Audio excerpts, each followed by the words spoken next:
Hello and welcome back. This is Sarah Mackenzie, reading as Sora for Sora's Sky Messages by Sora. And last week we did our deck review with the Harmony Tarot by Harmony Nice, so we are going to be doing our pick-a-piles with that deck. While I shuffle, I'm going to thank you for liking, subscribing, commenting, all of those kinds of interactions, sharing with a friend. If you would like your own personal reading, please head over to my website or email me. Please note that I will not contact you because that's just unethical. So if somebody does that, please steer clear. To do these pick-a-pile readings, we will have 3 piles of 3. I will ask you to pause, take a deep breath, whatever you need to do to decide which one is right for you. And then the times will be in the description as chapters, so you can skip ahead to your reading. This is pile 1, pile 2, and this is pile 3. So I'm going to ask you to take a deep breath, let it out, pause if you need to, and come back to the one that's right for you. Going to get started with pile number 1. So we have the Page of Summer, or the Page of Cups, the 7 of Autumn, or the 7 of Swords, and the King of Spring, or the King of Wands. So we are starting out with the Dreamer. This is an energy of thinking big, hoping for something big. It can also be new love coming in, messages of love. The pages are the messengers. They're also the ones who are full of curiosity. They are the ones who go out and get it. They are the ones who think big. The only caution here is to make sure that you have some things in place to stay realistic. Absolutely dream big, go for it, but just make sure that you are supporting yourself and that you are there in the meantime. Especially going in to the 7 of Autumn or the 7 of Swords. Now, the 7 of Swords is a card of strategy, but it can also be a card of lying, jealousy. To see it right after the Page of Summer just kind of says, if you are too focused on the dream, you can get yourself in a position where you're actually farther away from it. So this isn't about dreaming smaller, it's about being aware that there are still people who will try to get in your way.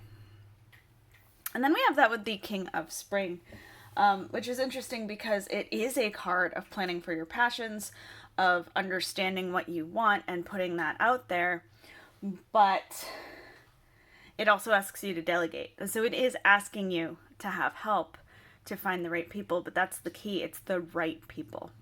You want the people who are going to be able to do what you can't so that you can do what you need to. And you're going to want them to be on your side. So it's interesting because we start with this very optimistic,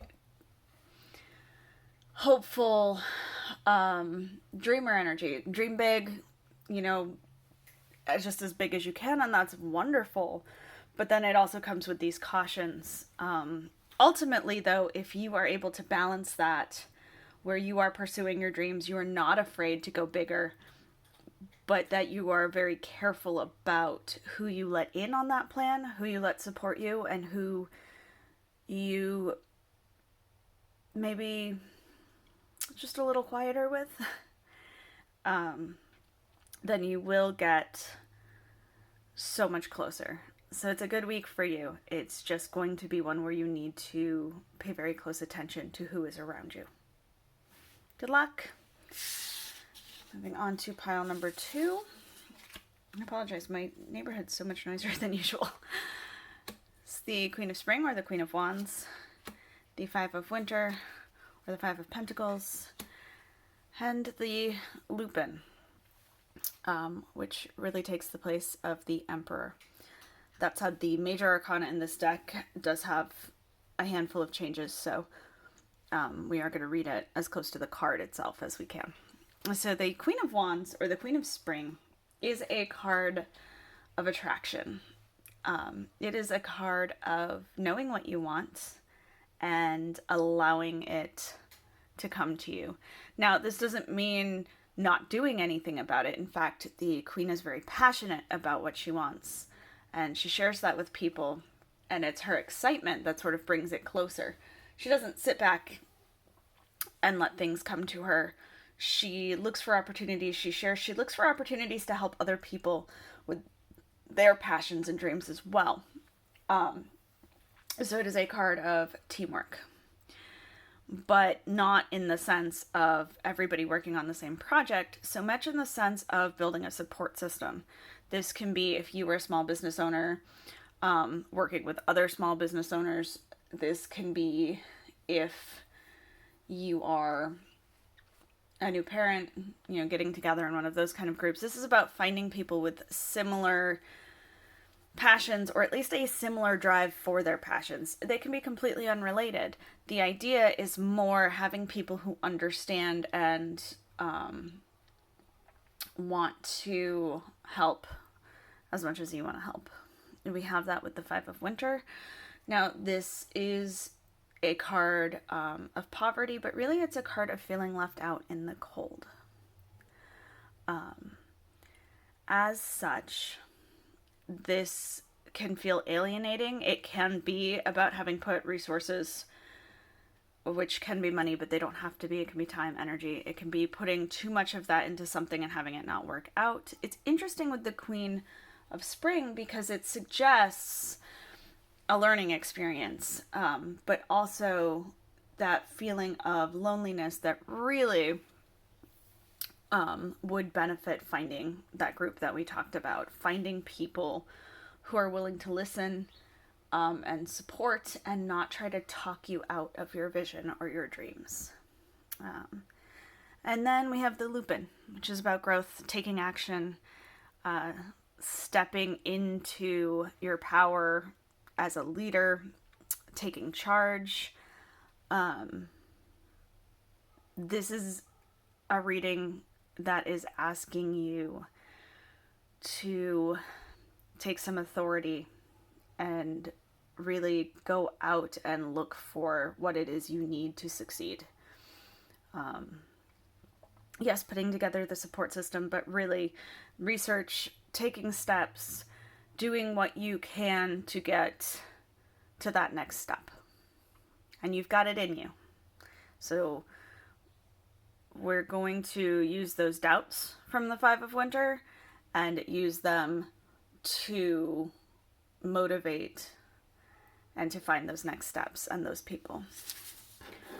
I apologize again. My neighborhood is extra loud today. But being that it's October, this is about my only recording time. So pile number 3, we have the Knight of Spring, or the Knight of Wands, the Two of Autumn, or the Two of Swords, and the Three of Spring, or the Three of Wands. Now, the Knight of Spring is a card of adventure. It is a card of rushing towards what you want. The Knights, not usually being adventurous. In fact, when I teach the court cards, I tell people that the Knights aren't really about adventure, except the Knight of Wands. They're more about chivalry. And in that, I mean by doing the right thing. So this card often comes to me as a card of advocacy. Because there is that idea of loyalty, stability, seriousness, moving forward, but also that vision and that passion. So this comes together to be about trying to do something for the good of others. Now, it can also speak to advocating to yourself for yourself. If you are moving closer, if you are trying to achieve your dreams and your visions, and you have people getting in your way, this can be the card of trying again. This can be the card of looking for the people who will help you in terms of how to get that grant next time, or how to apply again for a job. It doesn't have to be advocacy in the idea of, like nonprofits and charities and all that. It can be just standing up for what you need. It can also be advocating for the ones you love. It is the beginning of the year, the school year. Still, if things aren't working out the way you need them to, it can be about asking for changes. But it is a card of adventure in that you are charging out to try to make a difference in your life and those around you. Now we have that with the Two of Autumn. This is a card of choice, and usually a card of having trouble making a choice because of a mental block. This happens a lot when we look at things like advocacy, because there is, am I doing the right thing, the right way to navigate any sort of legalities? It can be, what is the right thing? And it can seem that everything seems very similar, and now you need to figure out the best path to really make it worth it. With this card, I really do tend to talk about flipping a coin to make the decision, and the point is never to just accept what the coin says. It is just to remove that urgency from it, to give yourself just a little bit of a step back so that you can see how you react instinctively. If you get tails and your gut immediately says yes or no, that's what you're supposed to listen to. The coin isn't there to make the decision. The coin is there to give you a chance to listen to yourself, if that makes sense. And then we have that with the Three of Spring. This is a card of growth, spiritual growth, the kind of growth that comes from having made what may or may not have been the right decision, but having things not turned out the way you want it to. Coming after a card of adventure and a one of choices, that can feel really daunting. But with the Three of Spring, it's more about experiencing the process. So it's not even whether or not you made the right choice or the wrong choice. It's more about what you learned about yourself in the process. So I do hope that whichever choice you were faced with this week becomes easier to make, and turns out the way you would like it to. But I really hope that you honor this 3 and you really see what you learn about yourself in the process. Thank you so much. Have a wonderful week, and we will be back with a review next week.